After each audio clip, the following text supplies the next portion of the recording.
PSPD dalam posisi untuk meninjau kembali apa-apa saja yang perlu direfleksikan ya dari upaya kita untuk menegosiasikan, untuk menjadikan komoditas kita menjadi sesuatu yang lebih berharga, bernilai tambah dan seterusnya.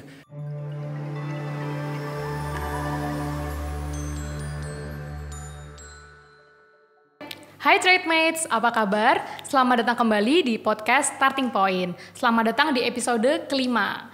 Mungkin kalau Trademates sudah memperhatikan di media sosial Pusat Studi Perdagangan Dunia, mungkin ingat ya sebelumnya kalau kita sudah publikasi mengenai artikel diplomasi komoditas Indonesia pasca pandemi. Nah, di artikel tersebut kita membahas mengenai di mana sih posisi Indonesia, lalu kemudian emang kondisinya sekarang seperti apa, terus bagaimana bisa survive ke depannya. Nah, hari ini kita akan membedah topik itu dengan the man behind the article himself. Jadi kita akan membahas secara lebih dalam dan tentunya teman-teman yang sudah penasaran, ini adalah saatnya. Tanpa menunggu lama lagi, mari kita sambut saja Mas Riza Nur Alfani sebagai Ketua Pusat Studi Perdagangan Dunia dan juga penulis artikel itu. Selamat datang Mas Riza. Terima kasih Tiffany. Apa kabar Mas? Baik, bagaimana 2022 sejauh ini? Sejauh ini 11 hari ya. 11 Januari. Jadi lagu. Oke. Sehat-sehat selalu ya semua ya. Iya. Oke, semoga selalu sehat dan juga semangat ya menghadapi 2022 ini. Oke, mari langsung aja nih Mas kita bahas ke membedah artikel yang sebelumnya sudah Mas Riza tulis bersama Mbak Rani juga, Sekretaris Eksekutif PSPD. Jadi di artikel itu kan fokusnya adalah bahas komoditas. Di bagian awal itu bahasnya soal sejarah komoditas bagi negara selatan, yaitu negara-negara berkembang gitu ya Mas. Mungkin Indonesia sendiri gitu yang masuk dalam kategori tersebut. Ya, punya sejarah panjang mengenai komoditas karena pada awalnya pasti negara-negara berkembang ini masih banyak bergantung kepada komoditas yang dari hasil alam gitu kan. Maksudnya awal-awal pasti ekspornya masih banyak perkebunan, dari hasil perkebunan, hasil pertambangan gitu, terus hasil laut atau mungkin hasil-hasil yang sifatnya ekstraktif gitu kan. Terus kemudian tentunya kan ini udah berjalan lama gitu ya, negara-negara ini sudah mungkin mostly udah di atas 50-60 tahun dan pasti industrinya atau mungkin ekonominya berkembang. Nah tapi ini mungkin direfleksikan kembali sebenarnya kondisi komoditas di negara selatan ini sejauh ini seperti apa sih Mas gitu. Apakah komoditas yang dari ekstraktif ini itu masih jadi primadona di negara selatan? Ya, tentu ada banyak variasi ya di antara negara-negara sedang berkembang sendiri menyangkut status komoditas kunci masing-masing seperti apa.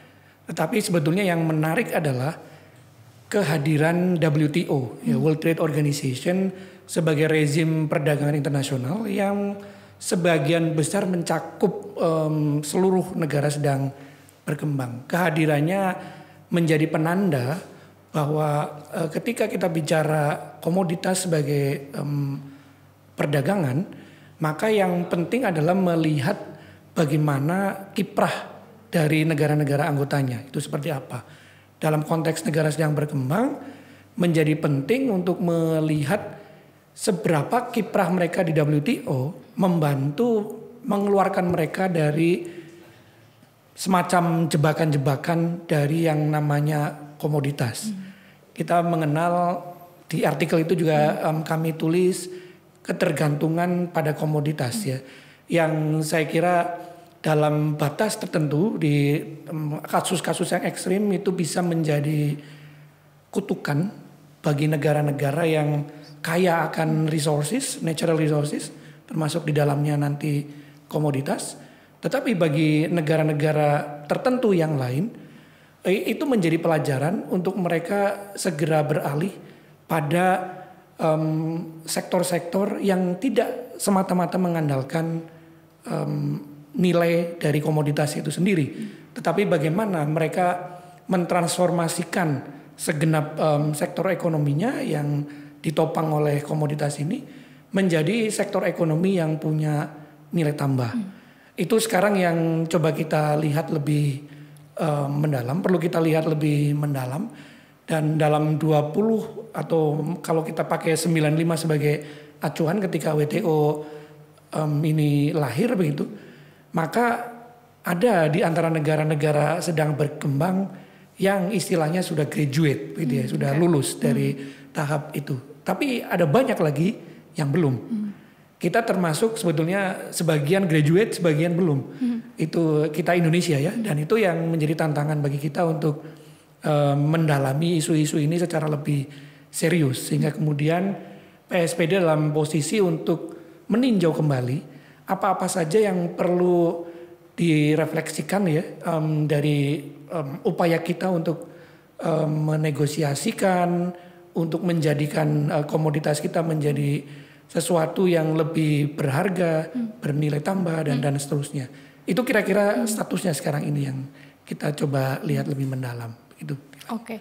Mungkin tadi kuncinya dari obrolan ini adalah soal ketergantungan komoditas gitu ya. Karena ini yang menjadi titik berat dari segala tuntutan yang diberikan kepada negara selatan gitu kan. Maksudnya bukan tuntutan juga sih, karena ada urgensi gitu lah ya. Kita nggak pingin selamanya berada atau bergantung kepada komoditas yang sifatnya ekstraktif gitu kan. Kita pingin ada diversifikasi dari barang yang kita ekspor gitu kan. Nah sebenarnya bahayanya dari ketergantungan komoditas ini apa? Itu satu. Lalu yang kedua, tantangan bagi negara selatan ini, negara-negara berkembang ini untuk bisa graduate itu tantangannya seperti apa? Kalau misalnya berkaca dari negara-negara yang mungkin udah graduate, itu yang udah berhasil itu kira-kira mereka tantangannya sebelumnya apa dan dia bisa berhasil itu bagaimana? Iya, yang paling utama dari sisi ini adalah bagaimana kita memahami yang namanya ketergantungan itu dari perspektif negara sedang berkembang. Itu seperti apa? Apa yang menjadi pekerjaan rumah utamanya itu.